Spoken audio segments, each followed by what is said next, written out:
सियासत टीवी में आपका खैर मकदम है। नाज़रीन, आप अच्छी तरह जानते हैं कि आज सारा हिंदुस्तान बल्कि सारी दुनिया कोरोना वायरस की गिरफ्त में है और गरोहा लोग अपनी या कोरोना वायरस की वबा की जद में आ गए हैं और कई लाख अफराद अपनी ज़िंदगी से महरूम हो गए हैं। इसी तरह हिंदुस्तान का भी बुरा हाल है और आपने देखा कि पिछले 2 साल से, यानी ये दूसरा साल चल रहा है, दूसरी लहर चल रही है और हिंदुस्तान में मरने वालों की तादाद 4 लाख के करीब पहुंच गई है। ऐसे में जो मुतासिर हुए हैं उनकी तादाद करोड़ों में पहुंच गई है और आप देख रहे हैं कि हर रोज़ अमवात का सिलसिला जारी है। ऐसे में आपको बता दूं कि हमने, और आप अच्छी तरह जानते हैं कि रोज़नामा सियासत और सियासत टीवी ने हमेशा लोगों की मदद करने की कोशिश की है, उनकी रहनुमाई की कोशिश की है और उन्हें ये बताने की कोशिश की है कि सेहत जो है वो बहुत बड़ी नेमत है और इस सेहत की बरकरारी के लिए ख़ास तौर पर जो सिस्टम ऑफ मेडिसिन कोशिश कर रहे हैं उसमें नुमाया जो है वो है यूनानी सिस्टम ऑफ मेडिसिन, यानी तिब्बे यूनानी। लेकिन अफसोस की बात यह है कि सरकारी सतह पर इसकी सरपरस्ती नहीं की जाती है और मैं ये चैलेंज से कह सकता हूँ कि अगर सरकारी सतह पर इसकी सरपरस्ती की जाए तो कोरोना वायरस का इस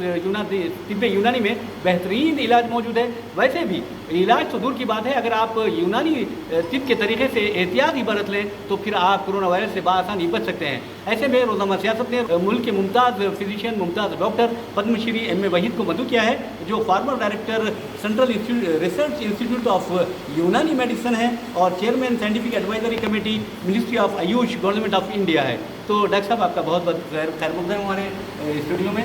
और नाज़रीन, आपको ये भी बता दूं कि जो सिस्टम ऑफ यूनानी मेडिसिन में लोगों को कोरोना से बचाने की जो कोशिश की जा रही है उसका सामान भी डॉक्टर साहब के पास मौजूद है और वो यहाँ पर डिमॉन्स्ट्रेट भी किए थे। तो हम बात करते हैं डॉक्टर साहब, आखिर ये क्या है, ये भाप किस तरह ली जाए? देखिए, थैंक यू वेरी मच।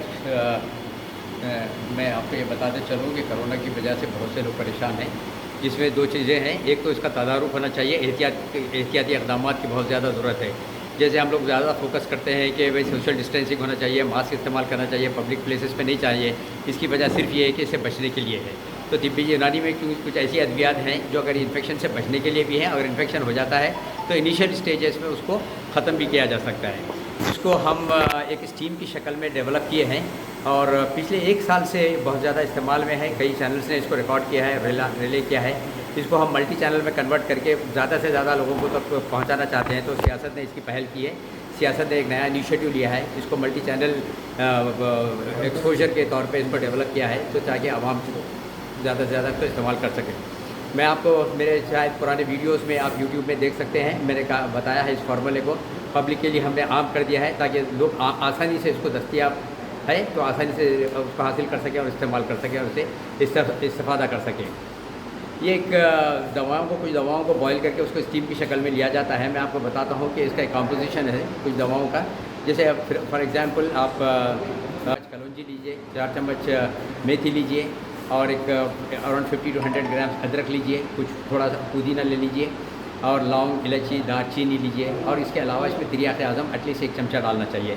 तिरियाक़े आज़म एक यूनानी की मशहूर दवा है। ये 3 दवाओं से मिलके बनती है। इसके 3 इंग्रेडिएंट्स हैं जिसको सत्ते पुदीना, सत्ते काफूर, सत्ते अजवाइन बोलते हैं। ये क्रिस्टल्स की शक्ल में होती है, वाइट क्रिस्टल्स।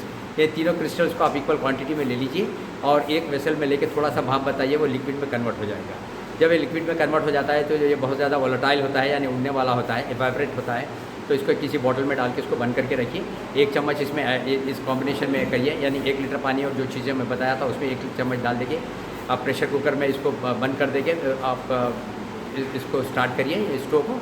जब ये बॉयल हो जाता है तो स्टीम का जहाँ से निकलती है जो सीटी है उसकी विजिल वो उसको निकाल दीजिए, वहाँ से एक पाइप लगा दीजिए। पाइप के ज़रिए ये बाहर आ जाएगी। जब बॉयल हो जाता है तो स्टीम की शक्ल में ये आ जाइए। इसको नाक के ज़रिए बहुत अच्छा इनहेल करिए और होल्ड करिए और एक इंस्पिरेशन और एक्सप्रेशन करते जाइए। इंस्पायर करिए, इंस्पिरेशन के बाद थोड़ी देर होल्ड करिए और एक्सप्रेशन करते रहिए। इससे नाक में ये दवाएं कुछ ऐसे हैं जो एंटीकोरिजल हैं। तो एंटीकोरिजल जो इफेक्ट होता है कई वायरस इन्फेक्शन की वजह से आता है, जो नोन वायरसेस हैं। जब इस वायरस में काम करता है तो नेचुरली इस वायरस में भी ज़रूर काम करेगा इनिशियल स्टेजेस में। ये बात आप सब जानते हैं, इनिशियल स्टेजेस में जब कोरोना का इन्फेक्शन होता है तो एटलीस्ट 4 to 5 days और 7 days तक ये नॉस्ट्रिल्स में रहता है या अपर रेस्पिरेटरी ट्रैक्ट में रहता है। तो जब अपर रेस्पिरेटरी ट्रैक्ट इन्फेक्शन होता है तो ये इनहेलेशन की वजह से ये पैरालाइज हो जाता है, इफेक्ट नहीं होता है।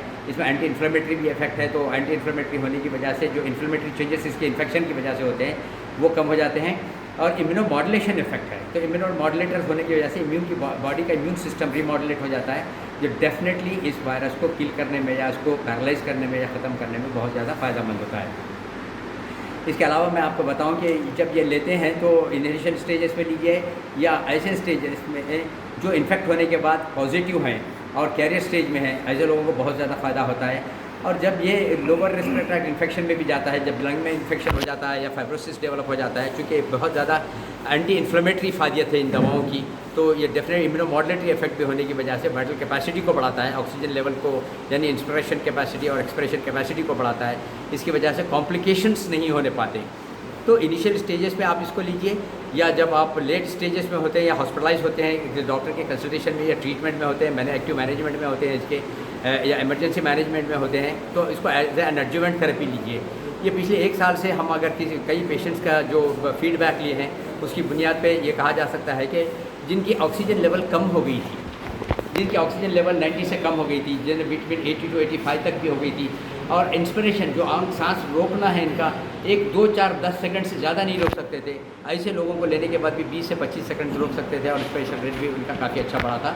और ये लेने के बाद यानी लेने से पहले ऑक्सीजन लेवल जो होता था ऑक्सीमीटर से जिसको देखते थे 82, 83, 85 या इवन 70, 75 ऐसे लोगों को भी दिया गया, तो लेने के इमीडिएट बाद यानी 85 to 90, 90 to 95 के दरमियान आ गया। तो जो इन्फेक्टेड और एक्यूट केसेस है उनको हमारी ये राय है कि वो दिन में 8 से 10 मरतबा लें और एटलीस्ट 15 से 20 सेकंड इनहेलेशन कंटिन्यू करना चाहिए थोड़ी थोड़ी देर से, थोड़ी थोड़ी देर वक्फे से। और जो लोग एहतियाती तौर पे ले रहे हैं दिन में 1 से 2 मरतबा लेते हैं तो फ़ायदा है। मैं नाज़रीन मैं आपको ये बात बताते चलूँ, जब कि हम एहतियाती इक़दामात कर रहे हैं, ये एहतियातन ऐसे लोग जो वल्नरेबल पॉपुलेशन है, जो बाहर जो घूमते हैं फिरते हैं या जो इनिशियल इन्फेक्टेड है और कैरियर स्टेज में है, ये लेने से जब इनका इन्फेक्शन कम हो जाता है तो ये दूसरों तक पहुंचाने के काबिल भी नहीं रहेंगे। यानी अपने घर में, अपने इनमेट्स में, अपने जो ग्रुप में जब ये इन्फेक्शन नहीं फैलेगा तो नेचुरली इन्फेक्शन को हम ब्रॉडर लेवल पे ज़्यादा से ज़्यादा लोगों को फैलने से रोक सकते हैं। इसकी फायदियत बहुत ज़्यादा है, तिब्बा यूनानी में वेल डॉक्यूमेंटेड है। आप इसमें मेडिसिन लीजिए, लेकिन किसी न किसी डॉक्टर से ज़रूर कंसल्टेशन में रहिए, मॉनिटर करते रहिए। अगर कभी ऐसा होता है कि आपको डिजीज़ ज़्यादा बढ़ती है तो डॉक्टर से कंसल्टेशन लीजिए, लेकिन उनकी दवाओं के साथ अगर एडजुवेंट थेरेपी के तौर पे उसके साथ भी अगर आप इस्तेमाल करते हैं तो जो रिकवरी रेट बहुत फास्ट हो जाएगा और रिकवरी टाइम भी बहुत शॉर्ट हो जाएगा, लॉन्ग से फ़ायदा होगा। जी, एक बात तो डॉक्टर आपने जैसे बताई है कि ये आप लोग लेते रहिए, लेकिन किस उम्र के लोग ले सकते हैं? बच्चे ले सकते हैं, बूढ़े, जवान सब ले सकते हैं? देखिए ये दवा इतनी सेफ़ है, प्रेग्नेंट लेडीज़ भी ले सकते हैं, बच्चे भी ले सकते हैं, जेंट्स में ले सकते हैं, लेडीज़ भी ले सकते हैं, उम्र रसीदा लोग भी ले सकते हैं, और ऐसे भी लोग ले सकते हैं जिसको कोमॉर्बिडिटी कहते हैं, जैसे दूसरी बीमारियाँ जैसे कार्डियोवास्कुलर डिजीज़ है या आस्थमा है या रीनल प्रॉब्लम है या कोई दूसरे डायबिटीज़ है, हाइपरटेंशन है, कोई ऐसे दूसरी बीमारियां भी हैं, वो लोग सब ले सकते हैं। ये बहुत ज़्यादा सेफ है सर। शुक्रिया आपका बहुत बहुत। लेकिन नाज़रीन आपको बता दूँ कि जहाँ तक इस तरीके को अपनाने का सवाल है और इस तरीके के ज़रिए यानी कोरोना वायरस को भगाने का सवाल है, तो इस सिलसिले में जो टेक्निकल सपोर्ट मिली है वो जनाब सैयद कलीमुद्दीन की है। और उन्होंने जैसा कि डॉक्टर साहब ने कहा कि प्रेशर कुकर लीजिए, फिर एक पाइप लीजिए, उसके ज़रिए आप मल्टी चैनल के ज़रिए आप ये स्कीम ले सकते हैं। तो हम चलते हैं सैयद कलीमुद्दीन साहब से और उनसे पूछते हैं कि उन्होंने क्या टेक्निकल सपोर्ट की है।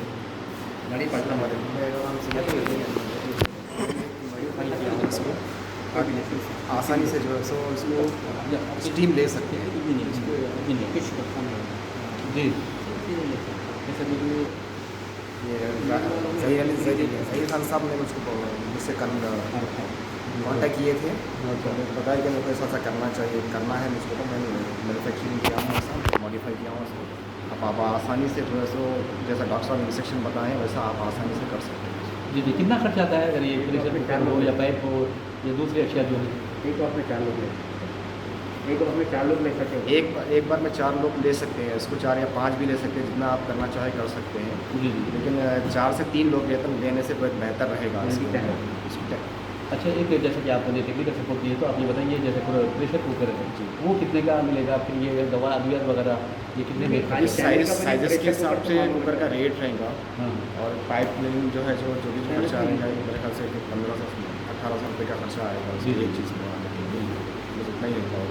बहरहाल नाज़रीन बहुत बहुत शुक्रिया डॉक्टर साहब आपका, और आपका भी बहुत बहुत शुक्रिया। और आपको ये बता दूँ कि जो ये काढ़ा है या कोई अद्वियात जो है उसके के जरिए जो भांग लेने का तरीका बताया गया है, मैं समझता हूँ कि 1500-1800 रुपये कोई अहमियत नहीं रखती, बल्कि ज़िंदगी अहमियत रखती है, क्योंकि ज़िंदगी कीमती है। तो अपनी ज़िंदगी की हिफाजत कीजिए और यूनानी तरीके का भरपूर इस्तेमाल कीजिए और ख़ास तौर पर इस तरह के जो स्टीम है उसे इस्तेमाल करते हुए अपनी ज़िंदगियों को बचाइए। इसी के साथ ही हम आपसे इजाज़त चाहते हैं। अल्लाह हाफ़िज़।